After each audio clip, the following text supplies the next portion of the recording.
G'day chemistry students. In this video we're going to be looking at dot point 1.4.3. It's just a small dot point on this idea called allotropes. It's related to all of the bonding stuff that we're doing, but it's not a particularly big dot point, so let's get into it.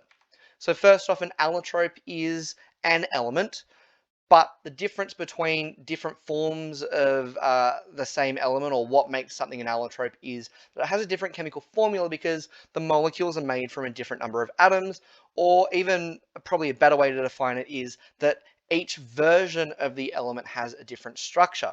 So there are, for example, different allotropes of carbon.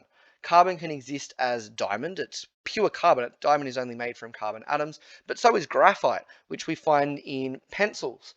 Both are pure carbon. They are both elemental carbon, but completely different. They have different properties, different appearance, all that sort of stuff because of the different structures. So first off, a diamond is a covalent network, so a network of atoms that are arranged in a particular crystalline way to form the diamonds that we see, and are very rare. But in comparison, graphite is made of sheets of molecules that are stacked on top of each other, which essentially shave each layer off as we move a pencil across the page. And what we see on the page is just a thin layer of graphite sitting on the page, or molecules of graphite sitting on the page. Their properties are completely different and their appearance is completely different because they really are completely different molecules despite only being made of the same building blocks.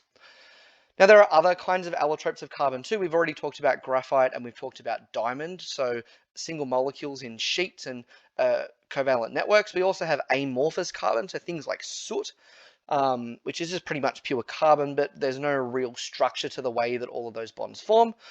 We also have fullerenes, which make these ball shapes. They're quite interesting.